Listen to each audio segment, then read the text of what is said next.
joining us tonight to talk about the effect of higher fuel prices on the agriculture sector. We've got DA spokesperson, Assistant Secretary Arnel de Mesa. Good evening, ASEC. Welcome to the big story. Hi, good evening. Magandang gabi po sa lahat ng ating mga taga-subaybay. Good evening, ASEC.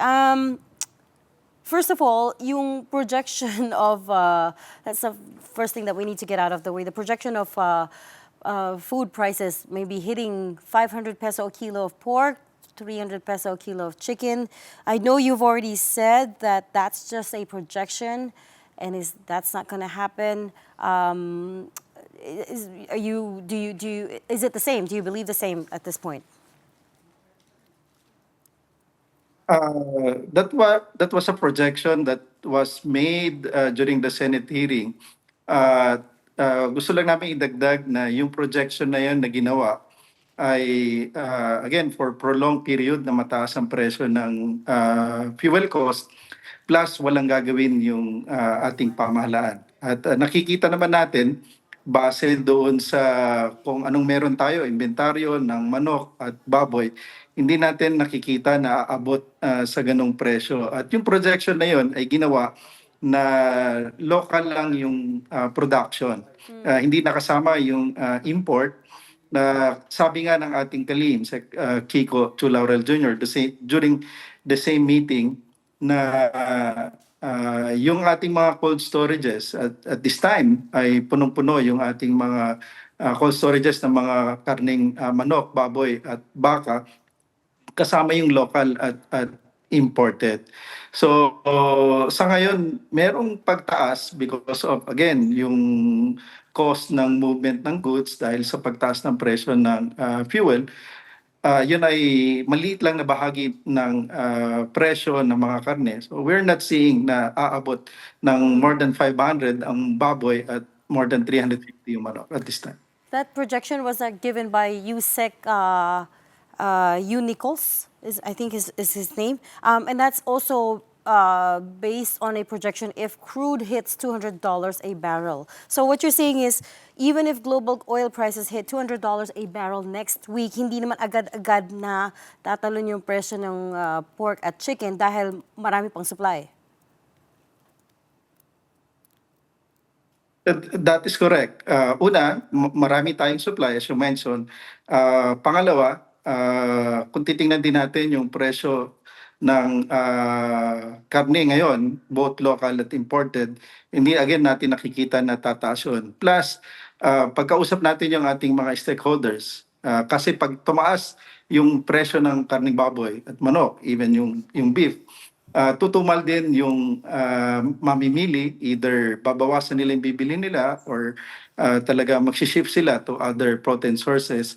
Kaya aware dito yung mga stakeholders, kaya ayaw rin nila magtataas ng presyo kung hindi talaga maapektuhan din yung kanilang volume sales at definitely yung kita nila at maapektuhan din yung ating mga kababayan. But again, given the circumstances ngayon, yung mga facts na marami tayong supply, inventaryo ng mga karne, hindi aabot sa ganun. Again, those projections were made during the time na worst case scenario, again, pure local cost computation lang yon, walang kasamang import at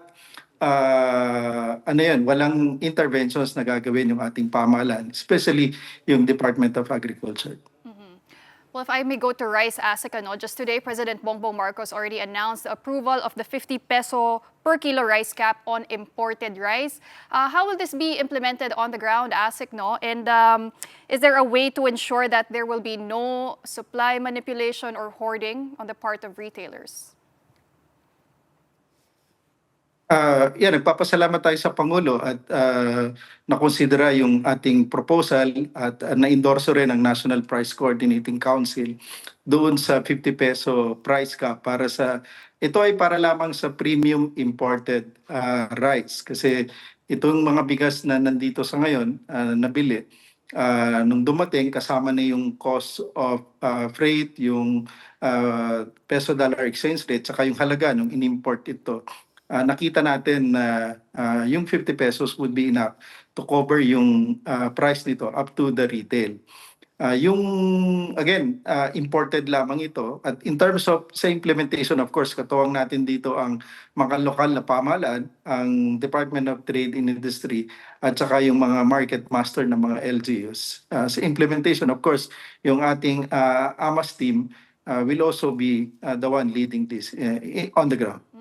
Pero how sustainable is that, ASEC, given the global pressures? Nabanggit na nga natin the weaker peso. Today, it hit another all-time low. If global prices continue to spike, anong magiging plano ng DA, especially if this extends beyond the 30 days? Yun nga, for a very short period of time lang naman ito, 30 days. Normally kasi pag lumalampas o ina-implement ng matagal, medyo nagkakaroon ng epekto na yan sa market. So sisiguraduhin lang within those period talaga ma-implement ito ng maayos. Hindi rin natin gugustuhin na mapatagal ito kasi ma-impluwensyahan nga yung presyo rin sa merkado. At you're correct in saying, ngayon tumataas yung dollar, nasa 60.6 na, plus yung freight cost makaka-apekto. So we'll review it after siguro 15 and 30 days. And I'm sure you're well aware of this, ASEC. The thing that economists are most worried about is that yung tinatawag na pass-through costs ay hindi pa natin nararamdaman because the war has been going on for a month, but the imports have already arrived, they have already reached here. For example, with fertilizer, with urea, right? So most of the economists that I've spoken to say the full brunt, the full effects of this war in Iran and Middle East, we'll probably only feel sometime around June, May or June. And especially as well because peak harvest season ngayon, right? What would you say to that? That's correct. Actually ngayon, peak harvest season ng palay na mais. So wala tayong problema pagdating sa palay and bigas. Sa gulay ay ngayon, summer season, maganda rin yung harvest natin for both lowland and upland. Pati nga nabanggit ko kanina for our livestock produce. Merong kung titingnan natin yung projections natin for yung susunod na wet cropping season, yung next cropping calendar natin na maapektuhan. Kasi ngayon wala pa tayong issue sa fertilizer, but pagdating ng sunod na anihan, makakaapekto yung presyo ng fertilizer kasi it's either yung ating mga magsasaka magbawas ng kanilang gagamitin dahil mahal ang cost ng fertilizer, or kung i-maintain nila yung level ng usage nila, tataas naman yung kanilang gastusin. On the global front, ang maapektuhan ng gusto yung India dahil karamihan ng kanila talagang urea and fertilizer ay galing ng Middle East. So kung patuloy na masasara yung Strait of Hormuz, India being the largest producer ng rice, exporter ng rice, maapektuhan yung global market, and definitely it will have an impact doon sa kabuuan ng bigas na tinitrade sa buong mundo. So isa yan, and pwede itong maramdaman during the third, fourth quarter of this year. Kaya si Secretary, during doon sa mga meetings, talagang nagbigay na siya ng mga instructions na talagang palakasin yung ating lokal na production, and at the same time, if we need to ensure yung supply natin for rice, at tuloy-tuloy yung pagpasok dapat ng import. Yun din yung isang importante, lalo ngayon. Kasi yung rice naman natin nanggagaling mostly Southeast Asia, 80% sa Vietnam, of course, Cambodia, Laos, and Myanmar. At konting bahagi lang naman yung nanggagaling ng Pakistan sa India. But again, definitely on the global front, there might be an impact. So yun lang. As of the first quarter, more than 900,000 metric tons na yung pumasok na bigas sa ating bansa. At importante na magtuloy-tuloy din ito sa supplement doon sa local production natin. Pero ASEC, meron din yung threat ng El Nino. So gaano kalaking factor ba yan? How vulnerable is our local crop production to that? Depende sa severity ng El Nino na mararamdaman natin. Comparing doon sa 2024, yung isa sa pinaka severe na El Nino na na-experience natin. At after nun, nasundan pa yun towards the end, towards the last quarter ng La Nina. So double whammy yun. So again, depende sa severity. Of course, magkaroon pa rin yan ng impact kasi yung availability ng precipitation or water yung magiging problema natin. At kung sasabayan yon ng either ng mahal na fertilizer o kulang na fertilizer, magkakaroon ng epekto sa overall productivity ng ating mga major crops. At yun nga, so dapat ma-ensure natin na itong mga interventions ngayon, again, as per Executive Order 110, kumbaga, na-spell out doon ng ating Pangulo yung kautusan, mandato sa kagawaran na talagang maganap na ng mga fertilizer para sa ganitong nakikita na problema. Isa yun sa mga naging utos ng ating Pangulo sa DA.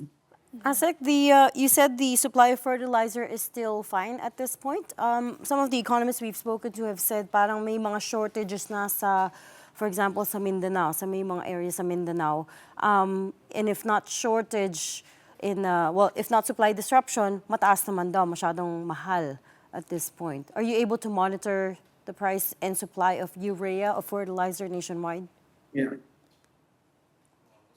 Similar sa fuel kasi ito ay fuel-based, ammonia-based itong fertilizer. Pag tumaas yung presyo ng fuel, nakakaroon ng immediate impact sa presyo ng fertilizer. At nakikita actually natin na nagtataas na yung presyo ng fertilizers for urea, for complete, Amosol, MOP. Lahat ito nakikita na natin na magtataas. At kaya yung talagang ating hakbangin ngayon sa DA ay magkaroon ng karapatang supply. Una yun, maghanap ng supply. Importante na meron nun at ma-ensure na pamamahagi ito kasi ang critical talaga yung susunod natin na cropping season. Correct. And meron pa naman tayong enough supply but eventually ang problema yung presyo. At doon gagawin ng DA yung hakbangin para magkaroon ng sapat na fertilizer yung ating mga magsasaka na gagamitin. Kasi after nung cropping season natin ng May hanggang September, susunod naman yung dry cropping season ulit pagdating ng October, November. This year pa rin yun. So hopefully by that time, medyo okay na yung fertilizer prices. Pero kung hindi pa rin, definitely Yeah. magka-impact pa rin yan. Yeah, ASEC, sorry. Just very quickly, we're running out of time. But how are you planning to ensure the continued supply? Because yun nga yung question at this point. If the Strait of Hormuz remains closed, right? And if the prices are more than 50% up na pre-war compared to pre-war prices, and I know you have a limited budget, so how are we going to ensure continued supply of fertilizer? May alternative sources ba? Aside from diversifying our sources, kasi ngayon karamihan galing China, Indonesia, and other countries, the Secretary is already in talks with other countries, Russia, Belarus, para doon sa source natin ng mga synthetic fertilizer. Ito nga yung mga fuel, ammonia-based. We are also looking doon sa ibang alternatives natin, kagaya ng mga biofertilizer, soil ameliorants, na can replace up to 50% or more ng mga urea and other synthetic fertilizer requirements natin.